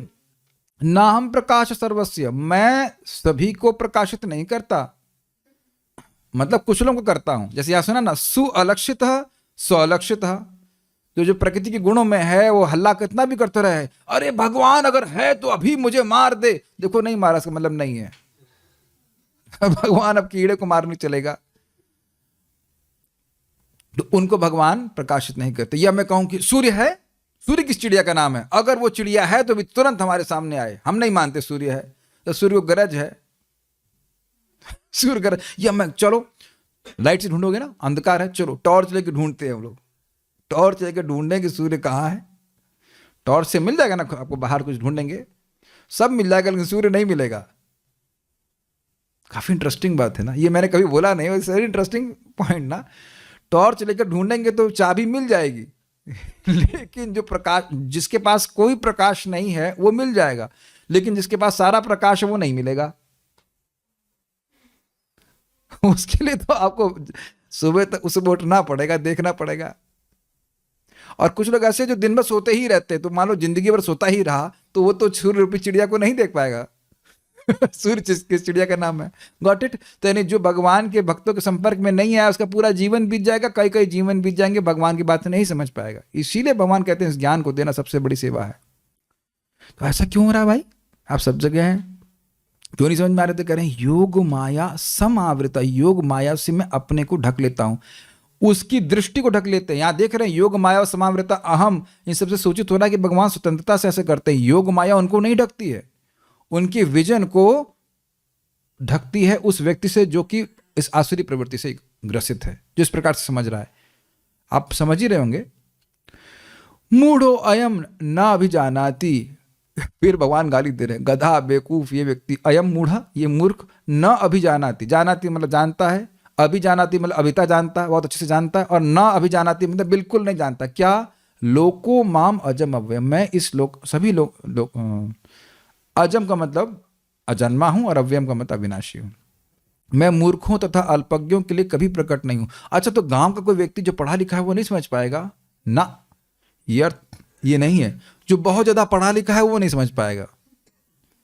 समझ में आ गया? जिसको जो ज्यादा पढ़ा लिखा होने का अभिमान हो गया और कहे ना हम ये साधुओं से नीचे बैठ के सुनेंगे, हम नीचे बैठ के सुनेंगे ना, हम क्यों सुनेंगे, हम क्यों मानेंगे, प्रणिपात करेंगे, परिप्रश्न करेंगे ना, हम नहीं करेंगे। तो ऐसी भावना रहेगी। अगर भक्तों की संगत में नहीं आया, भक्तों की शरणागत नहीं हुआ, तो कभी नहीं समझ पाएगा।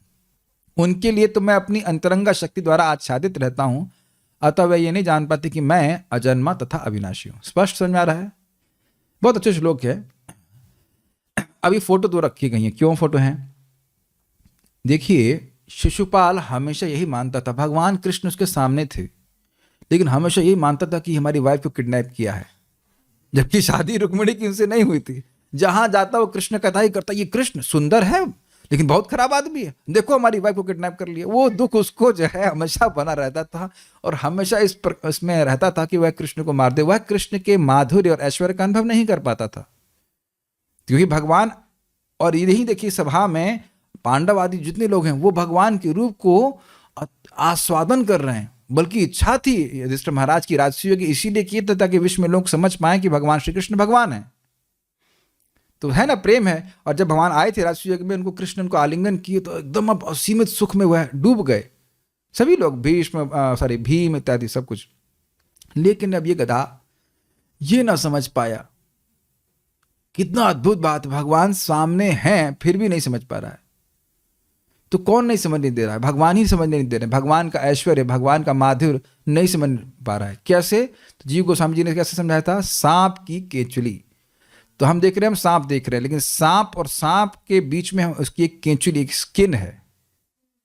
तो उसी प्रकार से भगवान एक योग माया का ट्रांसपेरेंट आवरण, उसको लग रहा है मैं कृष्ण को देख रहा हूं, मैं कृष्ण को देख रहा हूं, लेकिन योग माया का एक ट्रांसपेरेंट, समझ पा रहा? ट्रांसपेरेंट मतलब पारदर्शी आवरण है जो भगवान को देखने नहीं दे रहा, दिखने नहीं दे रहा। ये बड़ी विचित्र बात है ना। कोई वस्तु अगर ट्रांसपेरेंट चीज में रखी गई हो तो दिख जानी चाहिए। लेकिन आप देखिए कि अगर ग्लास की बोतल में हनी रखी है तो बाहर से कितना भी चाटते रहिए लेकिन कुछ मिलने वाला नहीं है। कुछ मिलेगा? कुछ नहीं मिलेगा ना। तो इसी प्रकार से भगवान योग माया के द्वारा अपने ऐश्वर्य और अपने माधुर्य को छुपा के रखते हैं अभक्तों से। इसलिए सु प्लस अलक्षिता, स्पष्ट समझ में आ रहा है? शिशुपाल के लिए भगवान श्री कृष्ण कैसे हैं? सु अलक्षिता। और पांडवों के लिए कैसे हैं? स्व लक्ष्यता।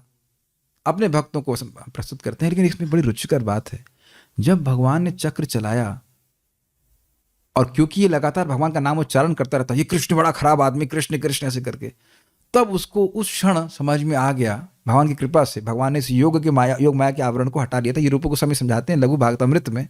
तब उसको समझ में आ कि भगवान है, and then he left his body.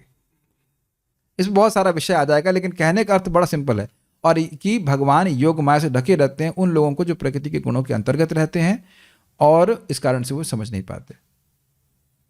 माया जवनिकाच्छानम अज्ञो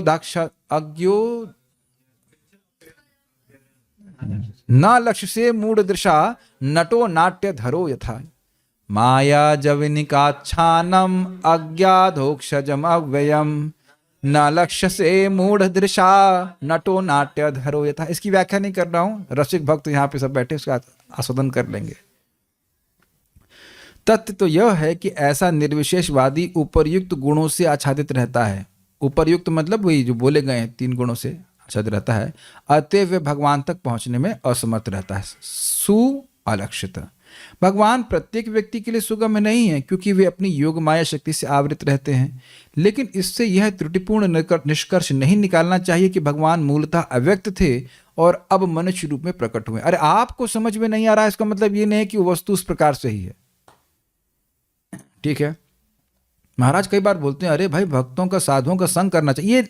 अब आम बोलने से आम आ जाएगा क्या इस प्रकार से? तुम लोग राम राम कर रहे हो, कैसे होता ना होता है? हाँ, आम बोलने से आम नहीं आता है, लेकिन राम बोलने से सीधे राम का संपर्क प्राप्त होता है। तो यह भगवान के भक्तों के जप सुन करके, जप करके, भक्ति करके तब व्यक्ति को अनुभव होगा। Make sense? भगवान के रूप वहीन होने की यह भ्रांत धारणा भगवान के योग माया आवरण के कारण है, और जब बद्धजीव भगवान की शरण में जाता है तो परम इच्छा से ही यह दूर हो सकता है। स्पष्ट समझ में आ गया क्या सूत्र है? जो स्व हैं, जो भगवान के अपने हैं, उनकी शरण में, उनके पड़े हुए धाम में पड़े हुए, नाम की शरण में पड़े हुए, जप कर रहे हैं, भक्ति कर रहे हैं, उनको ये बात समझ में आती है। आप लोग देखेंगे कितना आसान है समझना कि भगवान से ब्रह्म ज्योति आती। आप बड़े तेजस्वी लग रहे हैं, तो मान लो तेजस्वी लग रहे हैं तो क्या उस व्यक्ति से तेज प्रकाशित हो रहा है, इस लाइट से तेज प्रकाशित हो रहा है। Is it not simple? और आप कभी सोचते नहीं कि इन गधों को समझ में क्यों नहीं आता है? हाँ, तो एग्जैक्टली भगवान की इच्छा से क्यों? भगवान की इच्छा से क्यों? क्योंकि वो गधा समझना चाहता नहीं है, इसलिए भगवान ऐसी समझावट देते हैं। इसलिए पता है, उनसे द्वेष नहीं करना चाहिए। प्रसाद खिला दीजिए, कुछ हरि कृष्ण मंत्र सुना दीजिए, आगे जाकर के धीरे धीरे सुकृत बनेगी। हम लोग भी एक गधे थे इसी प्रकार के, कभी ना कभी स्वीकार नहीं करते थे। मतलब इस जन्म में हो तो नहीं, लेकिन पिछले जन्म में जरूर रहे होंगे ऐसे कभी ना कभी, नहीं तो अब तक पार हो गए होते। तो किसी ने कृपा करी है कहीं, तो आकर हमारी फलीभूत होता है। भगवत भक्त जो उपर्युक्त तीनों गुणों से परे रहते हैं, भक्ति भाव से अपनी प्रेम दृष्टि से उनके सर्व आनंदमय दिव्य रूप का दर्शन कर सकते हैं। प्रेमांजन छुरित भक्ति विलोचनेना संतः सदैव हृदयेषु विलोकयन्ति यम श्याम सुंदरम अचिंत गुण स्वरूपम गोविंदमादि पुरुषम तमहं भजामि। अच्छा लग रहा है कि कुछ श्लोक आप लोग अब धारण कर लिए, बस बोलने मात्र से आप उसको समझ पाएंगे। तो जो लोग नए हैं वो लोग पुराने लोगों से पूछ लेंगे श्लोक का क्या अर्थ था। Stop here. कोई प्रश्न यहाँ किसी भक्त का है? और क्या प्रश्न है? ब्रह्मा जी यदि फर्स्ट पोजीशन पर हैं तो शिव जी की महादेव क्यों कहते हैं? पहली बात तो फर्स्ट पोजीशन पर भगवान कृष्ण हैं। एक बात। दूसरी बात क्या है कि देखिए, ब्रह्मा जी जीव तत्व हैं और भगवान शिव जो है वो जीव, भगवान और जीव के बीच वाली स्थिति है, वो तत्व ही अलग है। लेकिन महादेव जी उनसे प्रकट होते हैं, इनके बेटे हैं इस जगत में, इस प्रकार से कहा जाता है। कलयुग का बद्धजीव निर्गुण हो सकता है क्या? कलयुग का बद्धजीव निर्गुण हो सकता है, जी हाँ। कली दोष निधे राजन अस्ति एक महान गुणा कीर्तनाद विव कृष्णस्य मुक्त संग परम व्रजेत। कलयुग दोषों की खान है, लेकिन इसमें एक बहुत बड़ा गुण है। क्या गुण है? कि जो व्यक्ति कृष्ण का कीर्तन करता है, कृष्ण की कथा बोलता है, कृष्ण का नाम उच्चारण करता है, तो मुक्त संगा, इन सभी गुणों से मुक्त होकर के, प्रभाव से मुक्त होकर के भगवान के धाम को चला जा सकता है। भक्ति करने से, कलयुग की बात नहीं, भक्ति करने से ही, कभी भी व्यक्ति भक्ति करता है, अव्यभिचारिणी भक्ति करता है, तो गुणों के प्रभाव से मुक्त हो जाता है। कुछ ऐसी भी संस्था हैं जिसमें भगवान श्री कृष्ण की पूजा की जाती है, लेकिन गुरु को भी नहीं पता है कि भगवान कौन है, और कलयुग में भगवान नाम रूप में है और हरे कृष्ण महामंत्र जपना चाहिए, तो ऐसे गुरु को स्वीकार नहीं करना चाहिए। आप प्रश्न मेरे ख्याल से उत्तर अपने आप इसमें सम्मिलित है, ऐसे ना तो आप समझ गए। ये कैसे पता लगता है कि भक्ति बीज मिल गया है? कैसे, क्या उत्तर दे जाएगा? हमें कैसे मालूम चले कि भक्ति का बीज मिल गया है?